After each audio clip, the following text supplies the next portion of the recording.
Shalom, selamat pagi buat kita semua. Saat ini saya ingin mempresentasikan bagaimana model pemberitaan misi di era digital revolusi 4.0. Mari kita saksikan presentasi saya. Pagi buat kita semua.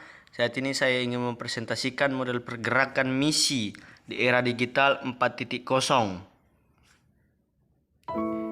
Model pergerakan misi di era digital 4.0. Kita tahu bahwa model pergerakan misi atau penginjilan atau pemberitaan firman Tuhan pada saat ini di era digital revolusi 4.0 banyak, bahkan bisa melalui berbagai media. Dan yang saya dapatkan pada saat ini adalah bentuk pelayanan melalui digital di era revolusi industri 4.0 melalui khotbah live streaming. Live streaming merupakan salah satu fitur media sosial yang sedang banyak digunakan oleh berbagai kelompok masyarakat, bahkan organisasi.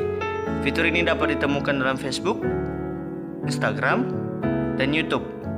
Sekarang ini, banyak gereja juga turut menggunakan fitur live streaming untuk menampilkan siaran langsung selama ibadah berlangsung. Namun perlu diketahui, fitur ini tentu mempunyai pengaruh positif dan negatif bagi para penggunanya. Ketika gereja menggunakan fitur ini, maka orang sakit yang tidak dapat pergi ke gereja juga dapat mengikuti ibadah dari awal hingga selesai. Ini merupakan dampak positif yang kita ketahui, namun dampak negatifnya saya tidak ingin menampilkan pada saat ini. Yang kedua ialah video rekaman khotbah. Penggunaan rekaman khotbah sebagai substitusi pemberitaan firman Allah secara langsung agak berbeda dengan khotbah live streaming. Namun yang menjadi kelebihan dengan diadakannya bentuk pelayanan media ini ialah jika suatu ketika seorang hamba Tuhan yang sudah dijadwalkan berhalangan hadir, entah karena sakit atau kendala apapun itu, baik macet dan sebagainya, dan pada saat yang sama di tempat ibadah tidak ada hamba Tuhan lain yang siap untuk berkhotbah, maka video rekaman khotbah dapat diputar di tengah ibadah. Tentu ini akan menimbulkan persepsi yang berbeda-beda dari jemaat Tuhan yang hadir. Namun jika mengalami kendala seperti yang disebutkan di atas, berita Injil tetap dapat disampaikan walaupun hanya melalui video rekaman khotbah. Bentuk pelayanan melalui media digital ini biasanya digunakan oleh gereja-gereja karismatik yang memiliki banyak cabang gereja dan jam ibadah. Ketika seorang pendeta atau hamba Tuhan yang bertugas berhalangan untuk hadir, tentu ibadah harus tetap berjalan. Video rekaman khotbah ini dapat diputar dan didengarkan jemaat sebagai bagian dari pelayanan firman atau pemberitaan firman. Yang ketiga ialah video kesaksian. Video kesaksian salah satu strategi yang cukup mudah untuk diviralkan melalui media sosial.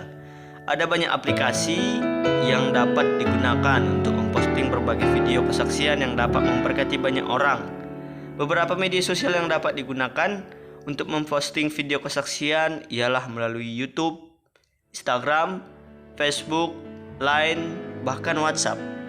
Di antara semua aplikasi media sosial yang paling banyak digunakan untuk memposting video ialah melalui YouTube, yang adalah sebuah aplikasi yang memfasilitasi penggunanya untuk berbagi video ataupun menikmati berbagai macam video yang diunggah oleh pihak lain. Sekian presentasi dari saya. Ini adalah bentuk atau bagaimana misi dijalankan di masa era globalisasi COVID-19 sekarang ini. Dikarenakan COVID-19 yang sudah merajalela di bangsa kita ini, sehingga pemberitaan firman atau misi itu sudah sangat susah untuk dikerjakan secara langsung atau secara kontak fisik.